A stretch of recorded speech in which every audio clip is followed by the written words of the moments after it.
जय हिंद दोस्तों, मैं हूं संदीप सिंह रोशन और आप देख रहे हैं आपका अपना चैनल रुद्रा ट्यूटोरियल्स। यदि आपने अभी तक चैनल को सब्सक्राइब नहीं किया है तो सब्सक्राइब करें, लाइक करें और शेयर करें। आज का हमारा टॉपिक है एक बीजपत्री एवं द्विबीजपत्री में अंतर। आज हम जानेंगे एक बीजपत्री पौधे में और द्विबीजपत्री पौधे में अंतर। एक बीजपत्री पौधे अर्थात इसे अंग्रेजी में मोनोकॉट्स कहते हैं और द्विबीजपत्री पौधे जैसे डाइकॉट्स कहते हैं। इसे डाइकॉट्स कहते हैं। तो आइए हम लोग पहला अंतर जाने। यदि हम लोग को कोई बीज दे दे, सीड्स दे दे और पूछे कि ये एक बीजपत्री है या द्विबीजपत्री है, तो हम लोग देखेंगे पहले एक बीजपत्री के बीज में एक बीजपत्र होता है। एक बीजपत्री के बीज में एक बीजपत्र होता है, ठीक है। जैसे कि हम लोग चावल या गेहूं को ले लें तो उसमें एक ऐसा ही पत्र होता है, ठीक है। द्विबीजपत्री में के बीज में दो बीजपत्र होता है, तो इसके क्या होता है, दो बीजपत्र होता है। तो हम लोग ये जानेंगे कि एक बीजपत्री के पौधे के बीज में एक बीजपत्र होता है, द्विबीजपत्री के बीज में द्विबीजपत्र होता है। पत्र का मतलब एक तरह से आप लोग सतह मान सकते हैं, सतह, ठीक है, एक प्लेट नुमा। तो गेहूं और चावल मतलब धान या मक्का, प्याज, गन्ना इत्यादि में आप लोग देखेंगे उसके बीज को आप दो बराबर भागों में तोड़ नहीं सकते हैं, बराबर भागों में वो नहीं टूट सकता है। और जबकि द्विबीजपत्री के जो बीज होते हैं दो बराबर भागों में टूट सकते हैं। जैसे आप चना बाजार में या घर पर जो भी खाते हैं, चाहे उबाल कर खाएं, चाहे भे कर खाएं, चाहे भूज कर खाएं, तो उसको आप देखेंगे हल्का सा आप ऐसे हाथ में उससे पकड़ कर रगड़ देंगे तो वो दो टुकड़ों में टूट जाते हैं, चना या मटर। लेकिन जो एक बीजपत्री होते हैं उन्हें आप हाथ में रगड़ कर या भे कर या चाहे जैसे उसको दो खंड में आप नहीं तोड़ सकते हैं। वो टूटने लायक मतलब कि बना ही नहीं होता है। तो कुछ लोगों को मटर लगता होगा कि एक बीजपत्री है, क्योंकि उसका जो ऊपर का कवर होता है बहुत मोटा होता है। तो उसको ध्यान से देखिएगा। अब मटर को या तो उबालें या हरा मटर लें या कोई उसको छीलें तो उसके अंदर आपको दो टुकड़ों में बटा हुआ आपको दिखेगा। ऐसा लगेगा दो दालें आपस में चिपकी हैं, दो दालें आपस में चिपकी हैं, जैसे दाल हम लोग खाते हैं अरहर, मटर, चना इत्यादि का। वो आप लोग ध्यान दीजिएगा, जितने भी दालें हम लोग खाते हैं, चाहे उड़दी, उतैला, मूंग, मशरूम, जितने भी हम लोग दालें खाते हैं वो दो पत्रे होते हैं, ठीक है, दो बीजपत्री होते हैं। और ठीक है, तो हम लोग बीज से जान गए, जो बीज दो बराबर भागों में उसका स्ट्रक्चर भी वैसा बना होता है जैसे दिखता है कि इस पे से आप नाखून लगाकर ऐसे करेंगे मटर वगैरह को तो टूट जाएगा दो भागों में। लेकिन एक बीजपत्री का ऐसा स्ट्रक्चर नहीं होता है, ना ही वो टूटने लायक बना होता है। तो बीज से हम लोग जान गए। अब हम लोग जानेंगे पुष्प, फूल, फ्लावर के बारे में। तो यदि अगर कोई हमें फ्लावर दे दे इस प्रकार से, जैसे ये गुड़हल का है फूल, और दे दे तो पूछे कि ये क्या है, एक बीजपत्री है या द्विबीजपत्री है, बताइए। तो हम लोग पहले देखेंगे इसमें इनके पुष्प प्रायः त्रितयी होते हैं। त्रितयी मतलब कि इसमें जो पंखुड़ियाँ होती हैं, एक बीजपत्री के जितने भी पंखुड़ियाँ होती हैं वो तीन पंखुड़ियाँ होती हैं, ठीक है। इनके पुष्प प्रायः चतुस्तयी या पंचतयी होते हैं। तो मतलब 1 2 3 4 5, तो इनके जो पुष्प दल है या पंखुड़ियाँ हैं उसमें 4 या 5 होते हैं, ठीक है। हम लोग ये जान गए कि एक बीजपत्री के जितने भी फूल होते हैं, फ्लावर होते हैं, उसकी पंखुड़ियाँ 3 होती हैं। और द्विबीजपत्री में क्या होता है, पंखुड़ियाँ 4 या 5 होती हैं। द्विबीजपत्री के 4 या 5 होते हैं। Flower parts in 3 are multiple of 3, मतलब या तो इसके फूल 3, उसके जो पंखुड़ियाँ होंगे 3 होंगे या 3 के मल्टीपल होंगे, ठीक है। 3 एक जगह से, जैसे ये 5 निकला है, 1 2 3 4 5, ठीक, 5 आपको दिख रहा होगा। तो उसी प्रकार इसके एक जगह से 3, उसके बाद 3, उसके बाद 3 ऐसे निकलेंगे, 3 की ही जोड़ी में निकलेंगे। लेकिन इनके पुष्प क्या है, फ्लावर पार्ट्स इन 4 और 5 और मल्टीपल ऑफ 4 और 5, मतलब कि इनके जो फूल होंगे वो 5 पंखुड़ियाँ होंगी और 5 के ही मल्टीपल होंगे, ठीक है, 5 के ही जोड़ी में वो होंगे, ठीक। तो इसे हमको समझ में आ गया कि यदि किसी फूल में 3 पंखुड़ी हैं तो एक बीजपत्री, और जिनके फूल में 4 या 5 पंखुड़ी है वो क्या हुआ, द्विबीजपत्री। तो हम लोग इसको देख रहे हैं कि इसमें क्या है, 1 2 3 4 5 पंखुड़ी है। इसका मतलब ये गुड़हल क्या हुआ, हमारा द्विबीजपत्री हो गया। ठीक, गुड़हल क्या हो गया, द्विबीजपत्री हो गया। आपको एक फूल और है, आप ये देखिए, इसमें कट हुए हैं, आप देखेंगे तो 1 2 3 4 5, इसमें भी 5 है पंखुड़ियाँ, तो ये भी क्या हो गया, द्विबीजपत्री। ठीक, तो हम लोग फूल से भी देख लिए, फ्लावर से भी देखिए 5 तो है, तो 4 या 5 पंखुड़ियाँ हो तो वो द्विबीजपत्री, और 3 पंखुड़ियाँ हो तो एक बीजपत्री, या इसके मल्टीपल हो, 3 फिर 3 नीचे 3 के ऊपर, मतलब एक सतह के ऊपर 3 3 3 ऐसे हो, या 4 4 4 ऐसे हो, या 5 5 5 ऐसे मल्टीपल हो। ठीक है, तो हम लोग पुष्प से भी जान गए। अगर कोई हम लोग को पत्ती दे दे, लीफ पत्ती दे दे, और पूछे कि ये एक बीजपत्री है या द्विबीजपत्री है, तो हम लोग पत्ती से कैसे जानेंगे, इनकी पत्तियों में सिरा विन्यास समांतर होता है। समांतर मतलब जैसे ये 2 रेखा खींच दें तो ये दोनों रेखा समांतर है, लेकिन ये जो एक रेखा है ये समांतर नहीं है, क्योंकि ये एक रेखा है, और ये दोनों रेखाओं को क्या कहेंगे, समांतर रेखा है।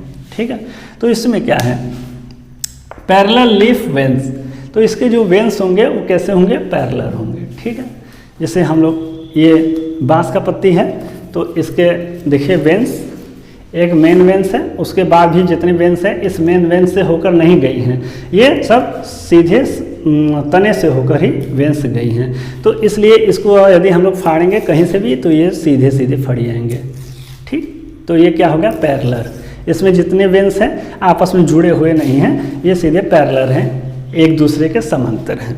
ठीक है, इनकी पत्तियों के सिरा विन्यास जालिकावत होता है। जालिकावत मतलब जाली के नुमा। जैसे हम लोग पीपल का पत्ती देखें तो इस प्रकार से होता है, एक वेन्स मेन होता है, उसके बाद छोटे छोटे छोटे छोटे वेन्स पाए जाते हैं, इस छोटे छोटे वेन्स में भी छोटे छोटे वेन्स पाए जाते हैं। तो आप लोग पीपल या आम के पेड़ के पास जाएंगे तो यदि बहुत पुराने पत्ते होंगे और सड़ी गली अवस्था में होंगे तो उसमें देखेंगे उसका कभी कभी वेन्स बचा रहता है। तो आप लोग आम या पीपल में देखेंगे तो आपको जाली की तरह, जैसे उसका स्ट्रक्चर नेट की तरह, या आप हम लोग कह सकते हैं कि मच्छरदानी की तरह इत्यादि जाली की तरह होता है। तो इसका जो वेन्स होता है आपस में जुड़े हुए होते हैं। ठीक है, आपस में जुड़े होते हैं। और इसका जो वेन्स होता है, एक बीजपत्री का जो पत्तियों का जो वेन्स होता है वो आपस में जुड़े नहीं होते हैं, वो सीधे सीधे होते हैं, समांतर होते हैं, पैरेलल होते हैं। ठीक है, आपको पत्तियों से जुड़ा एक चीज़ और बता रहे हैं कि जो एक बीजपत्री होते हैं उसके जो भी पत्तियां होती हैं, ठीक, पत्तियों को क्या कहते हैं, लीफ। जो भी लीफ होते हैं वो क्या होते हैं, उसके तने से या उसके जड़ से होकर वो जाती हैं। ठीक है, और ये सटे होती हैं। जैसे ये पत्ती है, इसको देखिए यहाँ से इसको ऐसे करिए, देखिए इस प्रकार से। इसी प्रकार के ईख का भी जो पेड़ होता है उसका भी पत्तियाँ ऐसे ही होती हैं। ठीक है, तो एक बीजपत्री का जो पत्तियाँ होती हैं वो तने से या उसके जड़ से चिपकी होती हैं, जबकि द्विबीजपत्री का क्या होता है, द्विबीजपत्री का जो पत्तियाँ होता है देखिए इस प्रकार से। ठीक, कुछ दूर पे जाकर। ठीक है, और इसमें आप लोग इसका देख सकते हैं स्ट्रक्चर। इसमें क्या है, एक मेन वेन्स है, उसमें छोटे छोटे वेन्स हैं, और इसमें भी छोटे छोटे वेन्स हैं। तो द्विबीजपत्री में क्या होता है, पहली बात तो इसमें जो पत्तियां होती हैं तो उसके तने से या ब्रांच शाखाओं से कुछ दूर पे जाकर ये होती हैं, इतनी दूर पे। ठीक, जैसे इस पत्ती को देख लीजिए, ये भी काफ़ी दूर से है। ठीक, लेकिन ये बांस का, धान का, गेहूं का इत्यादि का आप लोग देखेंगे तो क्या होगा, वो सारी पत्तियां जड़ से होकर निकलती हैं। अगर यदि हम लोग इसको ऐसे फाड़ें, देखिए ये कभी नहीं फटेगा, ये टेढ़े मेढ़े फटेगा। तो आप लोग अगर वेंस नहीं देख पा रहे हैं तो आप लोग पत्ती को फाड़ कर भी देख सकते हैं। उसको ऐसे फाड़ेंगे तो अगर वो टेढ़ा मेढ़ा फट रहा है तो वो क्या हो गया, उसमें वेंस है, और इसका मतलब है तो ये द्विबीजपत्री हो गया। और सीधा फट गया तो वे पैरेलल में है या एक बीजपत्री है। दूसरी बात आप लोग जान जाइए कि एक बीजपत्री में जो है कि शाखाएं नहीं होती हैं, ठीक, शाखाएं ब्रांच, और द्विबीजपत्री में ब्रांच होता है। यदि आप चने के पेड़ को पास से मोबाइल ले जाकर फोटो खींचेंगे तो आपको चना का पेड़ ऐसा लगेगा जैसे ये आम का बहुत बड़ा पेड़ है या महुआ या जामुन के पेड़ के जैसा लगेगा, वो पूरा का पूरा पेड़ जैसा ही होता है, ठीक है। तो पहचान सकते हैं कि अगर शाखाएं हैं किसी पेड़ में, ब्रांच है, तो आप जान जाइए वो द्विबीजपत्री है, अगर ब्रांच नहीं है तो एक बीजपत्री है, ठीक है। जैसे ईख में देखिए, ईख में नहीं होता है, और धान में नहीं होता है, गेहूं में नहीं होता है, बांस में नहीं होता है, ठीक है, शाखाएं नहीं होती हैं। आइए, अगर हमें पत्तियां मिल गया तो हम लोग बता देंगे। और चौथा है तने से, तने का में संवहन बंडल भरण उतक में बिखरे एवं अवर्धी होते हैं। तो इसका जो संवहन बंडल होता है भरण उतक, ये कैसा होता है, संवहन बंडल ये बिखरा हुआ होता है, ये अव्यवस्थित होता है। जैसे कुछ गंदे लोग होते हैं, अलहदी व्यक्ति होते हैं जो अपने सामान को इधर उधर फेंक देते हैं, तो उसी प्रकार से संवहन बंडल का मतलब वो होता है, संवहन बंडल का मतलब ये इससे तात्पर्य है कि संवहन मतलब आना जाना।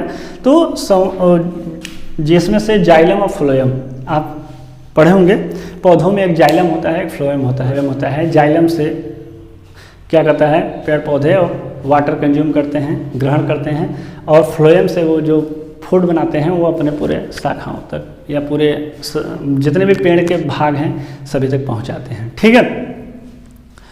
तो ये क्या होता है, इसमें जो संवहन बंडल होता है ये अव्यवस्थित होता है। कहने का मतलब जैसे ये तना है, इसमें क्या होता है, संवहन बंडल इधर उधर ऐसे वैसे पड़े हुए होते हैं।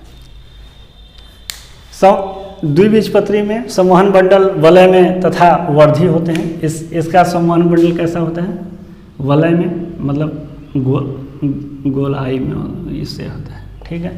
तो ये क्या होता है, इसमें अव्यवस्थित होते हैं संवहन बंडल, एक बीजपत्री में, और द्विबीजपत्री में क्या होता है, संवहन बंडल व्यवस्थित होते हैं। जैसे कि आप अंग्रेजी में देख लीजिए, वेस्कुलर बंडल्स स्कार्टरेज, ठीक है, इसका है स्कार्टरेड, ठीक है। इसका वेस्कुलर बंडल्स अरेंजेड एज रिंग्स, एक रिंग्स के नुमा संरचना में, स्ट्रक्चर में क्या होता है, अरेंज होते हैं। तो जिसमें रिंग्स के स्ट्रक्चर में अरेंज होते हैं वे क्या होते हैं, द्विबीजपत्री। जिसमें अव्यवस्थित होते हैं उसमें उसको कहते हैं एक बीजपत्री। जैसे मान लीजिए इसमें कोई आपको एक पेड़ का जो तना है वो दे दे, बस इतना, नहीं इसमें पत्ती हो ना इसमें कुछ हो, तो आप इसको ऐसे देख सकते हैं, आप सूक्ष्मदर्शी से आप पता कर सकते हैं कि यह क्या है, ठीक है।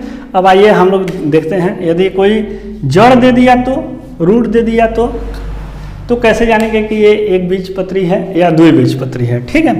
तो प्रायः अपस्थानिक रेशेदार या झकड़ा जड़ें पाई जाती हैं। एक बीजपत्री में क्या होता है, अपस्थानिक रेशेदार झकड़ा जड़ पाया जाता है, ठीक है। इसको अंग्रेजी में क्या कहते हैं, फ्लेम्सी रूट, जो भी कहते हैं आप लोग देख लीजिएगा, फ्लेम्सी रूट। एक जैसे कि आप मोनोकॉट्स में देख सकते हैं फ्लेम्सी रूट पाया जाता है, ठीक है। इसमें डाइकॉट्स में कैसा पाया जाता है, टॉप रूट। टॉप रूट मतलब मूसला जड़ें पाई जाती हैं, ठीक है। प्रायः अपस्थानिक रेशेदार या झकड़ा जड़ें पाई जाती हैं, फ्लेम्सी रूट ये इस प्रकार से, यदि इस प्रकार का रूट आपको दिखे तो ये इसे ही झकड़ा जड़ कहते हैं। आप ये भी एक आपको पैरेलल की तरह दिखेगा, इसमें भी ब्रांच हैं। तो इसमें क्या है कि इसमें जड़ें सीधे होती हैं, जैसे इस प्रकार से। इसकी जड़ें कैसे होती हैं, जैसे ये पत्ती है तो ये जमीन, इसके अंदर रूट ऐसे होंगे, ठीक। तो ये है सर झकड़ा जड़, फ्लेम्सी रूट। और द्विबीजपत्री में कैसा रूट पाया जाता है? मूसला जड़ें पाई जाती है। कैसा? Tap root. टैप रूट कैसा होता है? जैसे ऊपर ये पेड़ हो गया और इसके अंदर एक मूसल के नुमा एक रूट होता है जो मेन रूट होता है, उसके बाद इसमें से रूट पाए जाते हैं, फिर इसमें से भी रूट पाए जाते हैं, रूट में से भी रूट पाए जाते हैं।